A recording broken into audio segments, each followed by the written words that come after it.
Hello and welcome to the SmackDown Recap. I am Dylan Graives. I will be flying solo today. John Sutton was unavailable during the time of this recording, so I am on my own. SmackDown kicked off with Cody coming out and reflecting on what happened Monday. He quoted his wife, Brandy, from back on AEW when he said, quote, "Who the hell told you tonight was open mic night, bitch?" End quote. He then apologizes for cursing, and then he goes on to list potential challengers that he could face moving forward. We cut to the backstage area following his promo, and we have the Bloodline finding out that their locker room is now occupied by Cody Rhodes because it is the champion's locker room. Kevin Owens cuts between them and goes to enter the locker room and tells them that they aren't invited, but there's a broom closet down the hall. Solo then gets angry and says he's going to handle this before Paul Heyman steps in front of him and tells them that if they want to get their locker room back, that they have to make things right and get the undisputed championship back, and that's a direct order of the tribal chief. To this, Solo looks incredibly irritated. Obviously, that look of irritation is a foreshadow for things that are to come later in the show. I'm very interested in the direction that we are going with the Bloodline now that Roman has lost the title. But we will circle back to that. It's then announced that LA Knight, Bobby Lashley, and Santos Escobar will be competing in a triple threat match, with the winner moving on to a number one contenders match next week. Then we're taken to backstage where LDF is being interviewed and asked about taking out Dragon Lee, and Santos Escobar replies with that they didn't touch. This obviously continues to show that it was most likely Carlito to attack Dragon Lee, thus making him unavailable to compete at WrestleMania, and therefore continuing us down this path of a slow Carlito heel turn, and I gotta say, I am ready for it. Once we get into the match, it's typical triple threat fashion, people going all over the place, leading into a Santos Escobar suicide dive, taking out everyone and leading to a commercial break. Following the commercial break, LDF comes to the aid of Santos, leading to the Street Profits coming out to equalize the LDF. Santos dodges a spear attempt from Bobby Lashley, but he gets caught by a BFT, and LA Knight wins. So LA Knight is moving on to the number one contenders match next week. Then the Bloodline comes out with Solo seemingly positioned as the new leader. Heyman says that they have been told to take accountability by the tribal chief. Solo stops Heyman mid-promo and says, "Consequences need change." Solo then moves Heyman out of the way a little bit and stares down Jimmy, who immediately starts questioning, like, me? It's going to be me? You're taking it out on me? Solo then walks over and hugs Jimmy before saying, quote, "You're my brother. I love you." To which Jimmy responds, "I love you too." That was essentially the kiss of death, because then Solo turns around and Tama Tonga debuts and attacks Jimmy from behind. I loved the debut there. Adding Tama Tonga to a seemingly new Bloodline roster is a really good move. They signed Jimmy Fatu as well, so it's anticipated that he will be joining this new Bloodline. Solo goes on to hit Jimmy with 4 Samoan spikes, before they then stand in the middle of the ring with putting the ones up, and Solo brings Heyman over to join them. Paul Heyman then holds up the phone that he's got that says the Bloodline on the case, and he goes to start saying, "Call Roman Reigns," but Solo stops him before he can finish saying it and throws the phone down before stomping on it, leading to Paul Heyman cowering in the corner again. Solo then gets Jimmy positioned in the corner while Tama Tonga goes out and gets a chair, which they then put around Jimmy's neck. With the chair around Jimmy's neck, Solo then sets up and hits a hip attack in the corner while Paul Heyman pleads on that this is not what the tribal chief wants. I gotta believe that this is leading to Jimmy and Jay reuniting as a tag team in the near future. Obviously, we know that Jay has a title opportunity against Damian Priest, most likely going to be at Backlash. Following that, we could have the Usos reunite. Then we get Braun Breaker taking on Cameron Grimes, and Braun just absolutely squashes Cameron Grimes. Also noted, Braun Breaker's got new music. I said it back on the Raw recap that I liked how they've got Jade Cargill squashing, like, made superstars or made stars in the WWE instead of local talent. I also mentioned I like that they're doing it with Braun Breaker, and this was a prime example. Cameron Grimes is an established name in the company. He's not just a local talent that most people aren't going to know who it is. So it definitely makes it feel more like he's dangerous. And same with Jade. Following this match, we then have a commercial break. When we come back, Bayley comes out to the ring. The crowd chants, "You deserve it." Bayley then goes on to thank the fans before being interrupted by Tiffany Stratton. Stratton comes out and says that it's Tiffy time and that it sounds like Bayley is offering up an open challenge, to which she accepts. Bayley responds by telling her that it's not an open challenge and that she actually had someone in mind, that being Naomi. So Naomi eventually comes down to the ring and then challenges Tiffany Stratton to a match for the night. And then we go to a commercial break. When we come back from commercial, Paul Heyman comes out of the medical room where they say that Jimmy is being treated by medical personnel. Then Tama Tonga and Solo show up and seemingly threaten Paul Heyman as Tama Tonga leans in and says, "By orders of the tribal chief." So who is the new tribal chief? Is it The Rock? Maybe. Is it Solo? Possibly. I definitely feel like The Rock is going to assume leadership of the group, and it's just going to be like a phoned-in leadership thing for the time being. Maybe it's Rikishi. Rikishi did post about the turn of Solo taking out Jimmy, and he was in support of Solo. So I don't know about you, but clearly Kishi's got a favorite son. I made this comment on a post as a joke. Rikishi's blonde hair.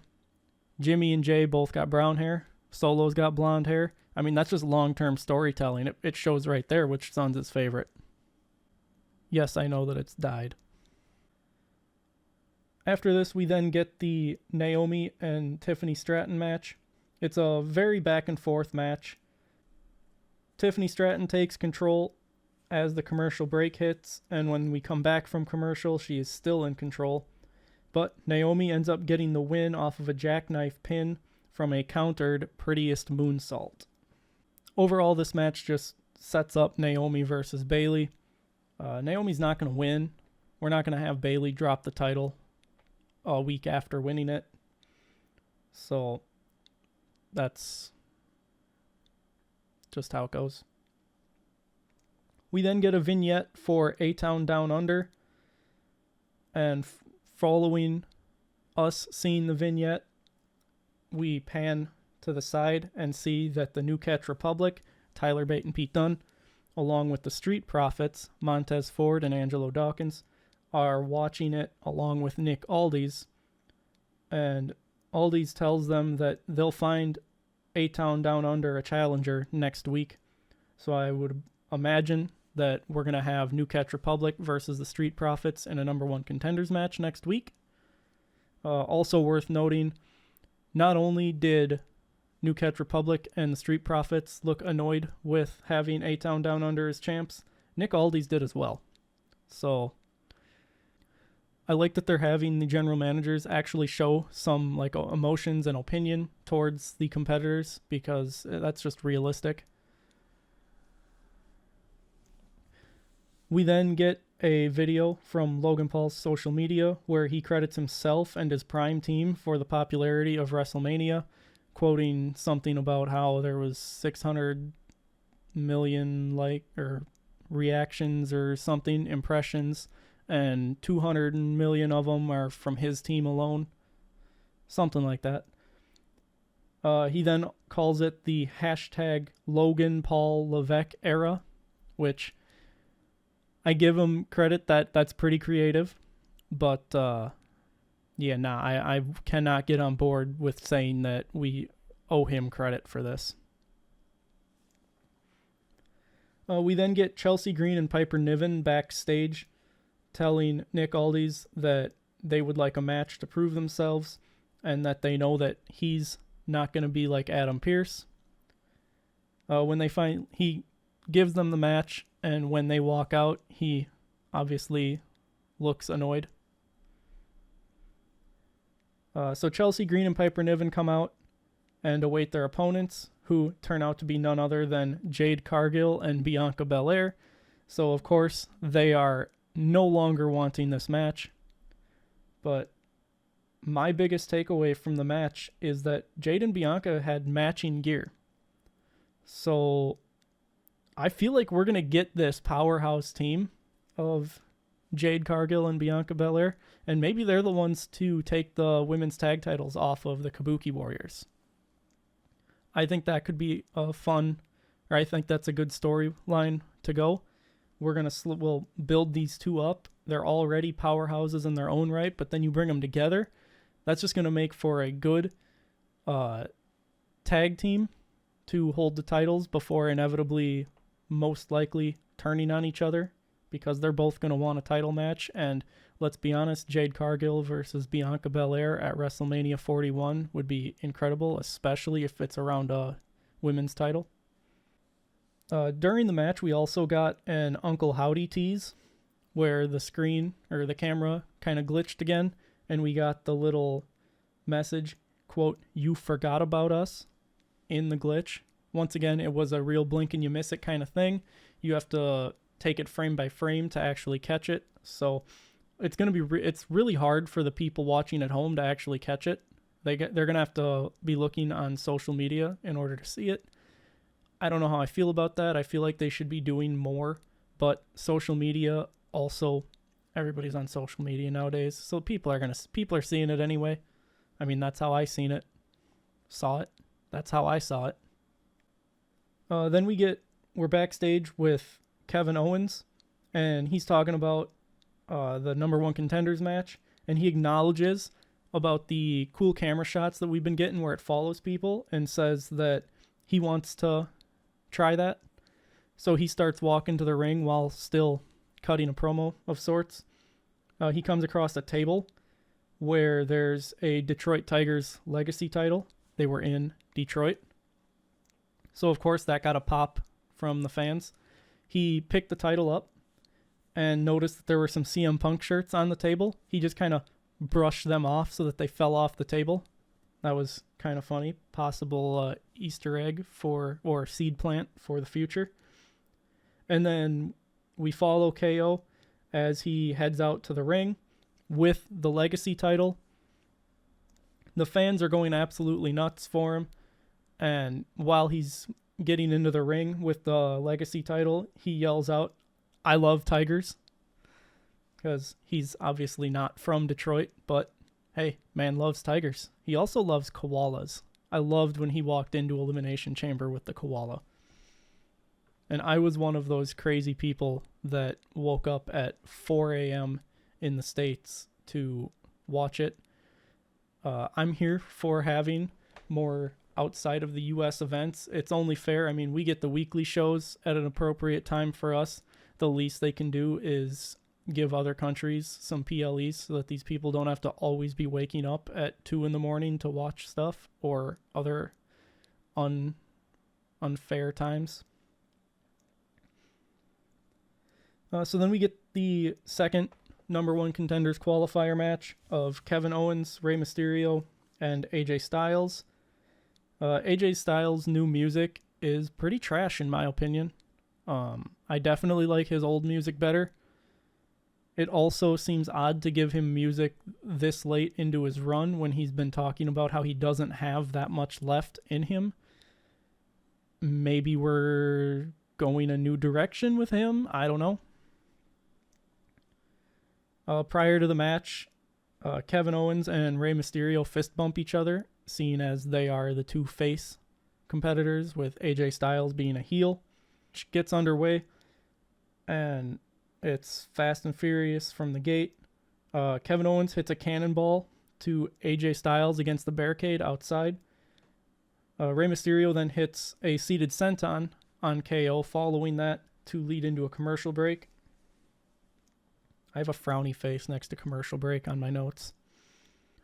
When we come back from the break, we are rapidly getting closer to the ending sequence in which AJ Styles hits an avalanche Styles clash from the second rope to Rey Mysterio, with them landing on Kevin Owens. And AJ Styles picks up the win off of this, which means that next week it will be LA Knight, versus AJ Styles again but this time for the number one contender spot to take on Cody Rhodes, most likely at Backlash.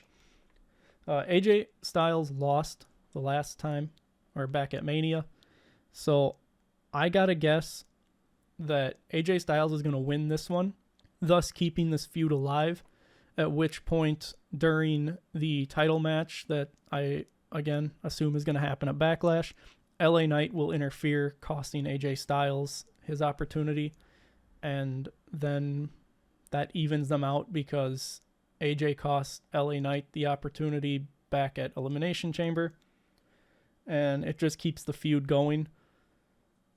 But I don't know how much longer it needs to go. They definitely ramped it up right going into Mania with the home invasion and then the attack at WWE World prior to Mania. And it's just really helping make these characters feel like they actually exist in the real world and not just as a character from the 2-hour period that you're watching. That concludes the solo SmackDown recap. Once again, I've been Dylan Graives. If you want to support WrestleRecap, you can like, share, and subscribe. You can also comment down below. Tell us how bad I'm doing. Tell us how good I'm doing if you think I'm doing good. I'd appreciate that. Also, if you want to criticize, please keep it constructive criticism. But yeah, you can pretty much just comment anything down there as long as it's appropriate. Until next time, have a good one.